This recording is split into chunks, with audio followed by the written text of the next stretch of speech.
After Kevin, Lily, and their friends got out of the limo, Jason let the group of men get in so they could drive them to the hospital. But it turned out they didn't need help at all. They were robbers. The gang's leader ripped Jason's watch right off his wrist. "That's what I expected from a rich kid like you. I'll bet this watch is worth a few $100,000, the man said happily. As soon as he said this, the man who was holding the bag suddenly got very excited. "Quick, hand it over to me." The group of robbers were very happy. It looked like they could get at least $1 million from their rich victims. With that much money, it would be easy to change their identities and move to another town. "It's best if you hand your things over willingly. Don't force us to search you, okay? If you resist, things could get a lot worse," the group's leader said coldly. Officer Emmett felt horrible about this, but she couldn't figure out how Kevin could stand up to bank robbers but not get involved in this situation. But she couldn't dwell on that right now. Blair and the rest of them were very reluctant to take off their valuables and put them in the black bag. Finally, the gang leader said again, "Thank you for your cooperation. We only have one more request. In 1 minute, you're going to get out of the car and stand outside." What choice did they have? They all got out of the car and split up into 2 rows according to the robbers' instructions. The thieves made them hold their hands on their heads like they were under arrest. Some of the more fearful people in the group started to shake. Then the leader of the gang smiled lewdly and reached out to touch Officer Emmett's face. It looked like he had other things in mind than just a robbery. "Get lost, you scum," Officer Emmett said in disgust as she slapped the man's hand away. "So, you'd rather play the martyr," he said. Then he turned around and put his knife on the neck of one of the men from Jason's group. "I know how to handle martyrs. You're a police officer, aren't you? Then you're responsible for the safety of everyone here. If you resist me again, this man dies." The man started to tremble even more when he heard this and felt like he was going to faint. Officer Emmett tightly clenched her fists. With her martial arts skills, dealing with these robbers wouldn't be a problem at all. But now, there were hostages to worry about. Almost subconsciously, Officer Emmett looked over at Blair, but he was too scared to offer any resistance. She was disappointed to see him like that. The leader was very pleased with himself. He reached out to touch Officer Emmett again, but as he extended his hand, someone seized it firmly. "Who the hell are you?" the man roared as he turned his head to see who had grabbed his wrist. "If you're going to rob us, then just do it and move on. Try anything else and you'll regret it," Kevin warned him. After Kevin had left with the others, he asked Dalton to protect Lily, Phoebe, and Miranda so he could run back to the limo. "Do you have a death wish?" the man yelled furiously. Then he slashed at Kevin with his knife. Kevin grunted and gave the man a quick, powerful sidekick in the gut, sending him flying 10 feet away. "You guys are the worst robbers I've ever seen," Kevin scoffed. "Kevin, quick, save me!" Jason yelled excitedly. He remembered what Kevin had done to Merriweather, and he knew that he could rescue them from these robbers. "You should have kept running instead of coming back here to die," the man growled as he got up from the ground. "What are you still standing there for? Hurry up and kill this bastard!" The man turned around and shouted at the other robbers. Hearing this, they immediately rushed towards Kevin. "Kevin, be careful!" Officer Emmett cried out in alarm. "Don't worry," Kevin replied to her. But he didn't retreat. Instead, he took a step forward towards the men. When the first man threw a punch at Kevin, he deflected it and then punched him in the stomach. The man dropped to his knees, unable to breathe. When the other men saw Kevin take out their best fighter so quickly, they stopped in their tracks. Jason, Blair, and the others also stared in disbelief. Was Kevin really that powerful? "Is he okay?" the second robber asked frantically. Before the man could answer, Kevin kneed him in the chest. "He's just going to take a little nap," Kevin said. After letting out a muffled groan, the man lay down on the ground and didn't move at all. "Shut the hell up!" the second man screamed as he raised his knife and quickly rushed towards Kevin. Then he slashed at Kevin's head. The strike could have killed him, but in the next second, Kevin grabbed the man by the wrist and kicked him hard in the shin. There was a cracking sound as the bone snapped. Then Kevin quickly reached out his other hand and grabbed him by the waist. He lifted his attacker up and threw him at the other two men.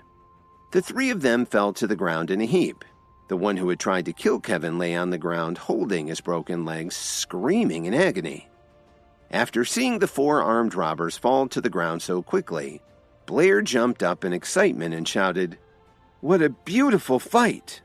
The hostages smiled as they saw a glimmer of hope. A couple even started to cheer Kevin on.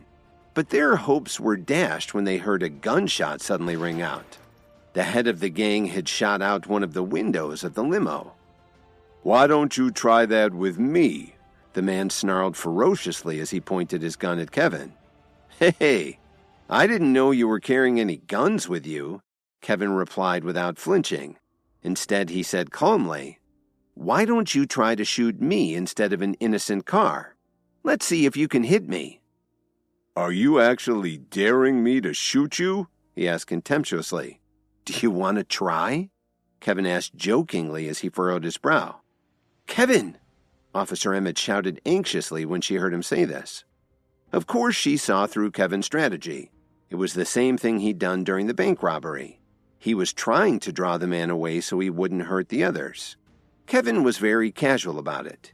He waved at Officer Emmett and then said to the gang's leader, "If you don't shoot me now, you may not get another chance." The man shouted as he pulled the trigger. As the gunshot rang out, blood burst from Kevin's shoulder. Fortunately, it wasn't in a vital organ. Kevin grunted and his face turned pale. The man yelled again. He didn't want Kevin to get off so easily. Just as he was about to fire a second time, Dalton showed up and grabbed the man's arm forcefully. Then he gave him a solid punch to the head. The man dropped immediately to the ground unconscious. "Kevin!" Lily and Phoebe exclaimed almost at the same time as they quickly ran over to him. "Are you okay?" Dalton called out in concern, but then he saw the other two men getting up off the ground. Dalton shouted as he clenched his fist and ran toward the two men. He knocked them both out in two swings. Just then, the one whose leg Kevin had broken pulled a pistol out of his pocket.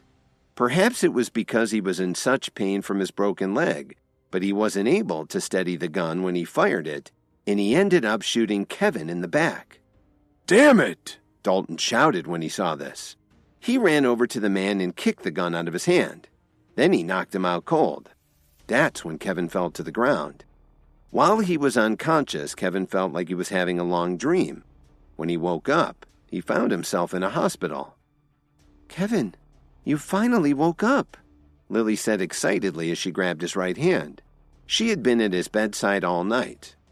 "How long have I been unconscious?" Kevin asked. His face still looked very pale. "You've been here for a day and night," Lily sobbed. During the whole time, Lily had been afraid that Kevin would never wake up. "Kevin, promise me one thing. In the future, if we ever get in the same situation again, don't be so brave, okay? The doctor said the bullet struck close to your heart, less than 2 inches away."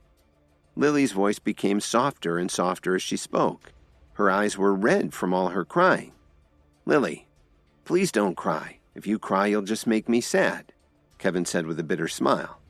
He knew that he had to do what he did to keep the others from being hurt. "I don't care. You must promise me. If something happened to you, I don't know what I'd do," Lily said shyly. Hearing this made Kevin happy. "Okay, I promise," Kevin said as he forced a smile. "I'm sorry I scared you."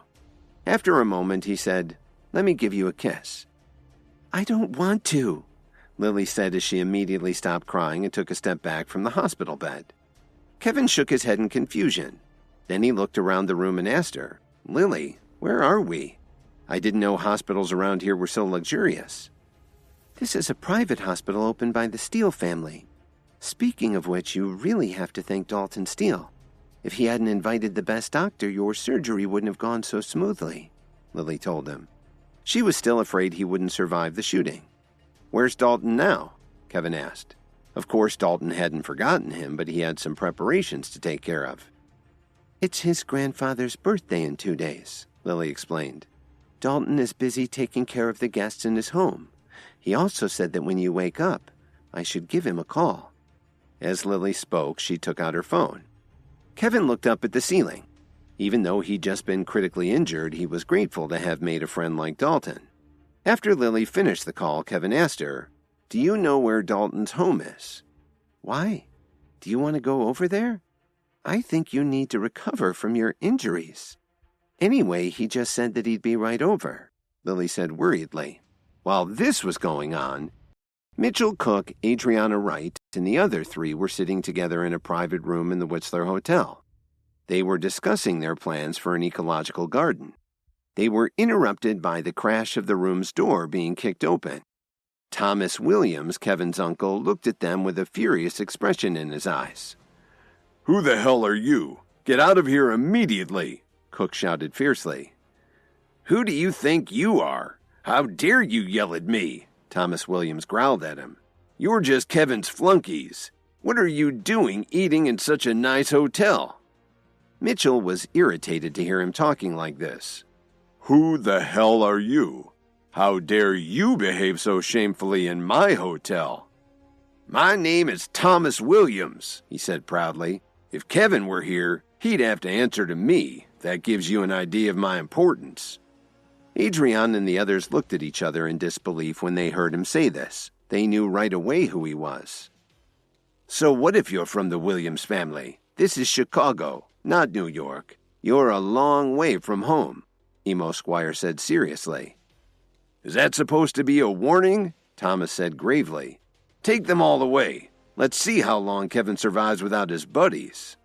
They had no idea what Thomas had in mind. Hi, Kevin here. If you're wondering what happens next, then stay tuned on the Pocket FM Universe channel for more episodes.